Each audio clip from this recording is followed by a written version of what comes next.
हजारों सालों से इंसान चांद को सिर्फ एक चमकता टुकड़ा समझता था, एक ऐसी जगह जो सिर्फ रोशनी देती है, लेकिन जिंदगी का कोई निशान नहीं।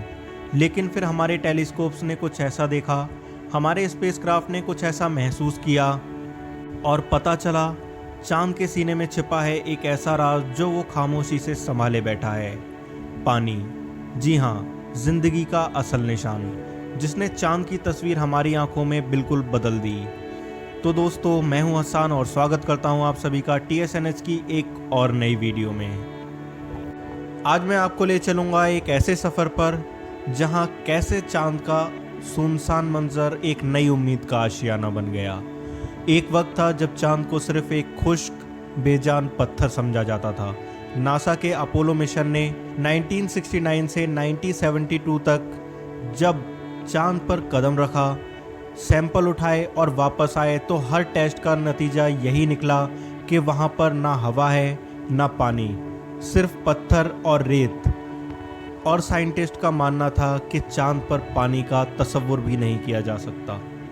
सोचिए, एक ऐसी जगह जहां दिन के वक्त टेम्परेचर 100 डिग्री सेंटीग्रेड से ज़्यादा हो जाता हो और रात में -170 तक गिर जाता हो। ऐसी सख्त सूरत हाल में पानी जिंदा रह भी कैसे सकता है? लेकिन कुछ साइंटिस्ट के दिल में ये सवाल फिर भी जिंदा था, क्या पता चांद के किसी कोने में अंधेरे के पीछे बर्फ का कोई कतरा छिपा बैठा हो। 1998 में चांद का राज खोलने के लिए एक नया सफ़र शुरू हुआ। नासा ने लॉन्च किया अपना छोटा मगर शानदार स्पेसक्राफ्ट लूनार प्रोस्पेक्टर। इसका मकसद था चांद के केमिकल और मिनरल सीक्रेट्स को समझना। जब ये स्पेसक्राफ्ट चांद के गिर्द चक्कर काटने लगा तो इसके सेंसर्स ने चांद के नॉर्थ और साउथ पोल्स में हाइड्रोजन की मौजूदगी का इशारा दिया। हाइड्रोजन जो पानी के मॉलिक्यूल्स का हिस्सा होता है। ये सिग्नल कमज़ोर था, लेकिन साइंटिस्ट के दिलों में एक नई रोशनी जगाने के लिए काफ़ी था।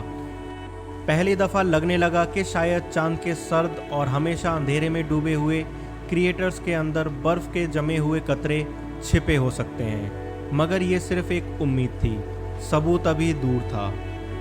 1998 लूनार प्रोस्पेक्टर सिर्फ एक उम्मीद लेकर आया, लेकिन 10 साल बाद इस उम्मीद को हकीकत बनाने का काम किया हमारे मुल्क हिंदुस्तान ने।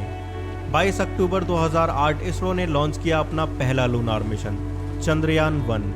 ये मिशन सिर्फ इंडिया के लिए नहीं बल्कि पूरी दुनिया के स्पेस साइंस के लिए टर्निंग पॉइंट साबित हुआ। चंद्रयान-1 के अंदर खास कैमरा था M3 जो नासा ने डिज़ाइन किया था। इस इंस्ट्रूमेंट का काम था चांद की ज़मीन पर मिनरल हर जर्रे के केमिकल सिग्नेचर पकड़ना और उनके इंफ्रारेड सिग्नल को डिकोड करना। जब चंद्रयान-1 ने चांद के पोल के करीब स्कैन करना शुरू किया तो डाटा ने सबको हिला कर रख दिया। हर स्कैन, हर रीडिंग ये कह रही थी कि चांद की मिट्टी में H2O और HO मॉलिक्यूल्स मौजूद हैं, यानी पानी।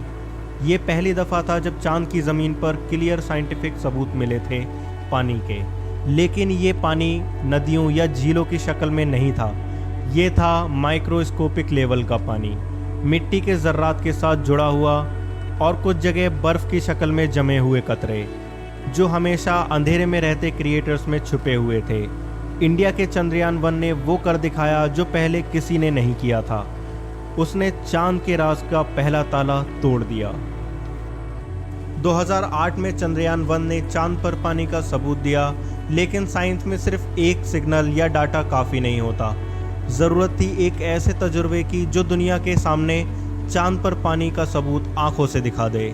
9 अक्टूबर 2009 में नासा ने इस मिशन का नाम रखा lacrosse, lunar creator observation and scanning satellite. इसका तरीका बहुत सिंपल था लेकिन बोल्ड था। लैक्रोस का हिस्सा बनाया गया सेंटोर रॉकेट स्टेज को। उसे चांद के एक बहुत ही ठंडे और हमेशा अंधेरे में रहने वाले क्रिएटर कैवियस क्रिएटर में क्रैश करवाना था। सोचिए, एक रॉकेट चांद से टकरा रहा है ताकि मिट्टी और जो कुछ अंदर छिपा है वो हवा में उछल जाए और फिर उस धूल के बादल को एनालाइज किया जा सके। जी हाँ, प्लान था सबसे पहले सेंटोर स्टेज क्रैश कराया जाएगा, इसके पीछे पीछे लैक्रोस स्पेसक्राफ्ट आएगा जो धूल के बादल का डाटा कलेक्ट करेगा और फिर खुद भी क्रैश हो जाएगा। जैसे ही सेंटोर चांद से टकराया, 1000 किलो से ज़्यादा धूल और पत्थर के बादल 10 से 15 किलोमीटर ऊपर तक उड़ गए। लैक्रोस के सेंसर ने इस धूल के बादल को एनालाइज किया और रिजल्ट ने सबको हिला दिया।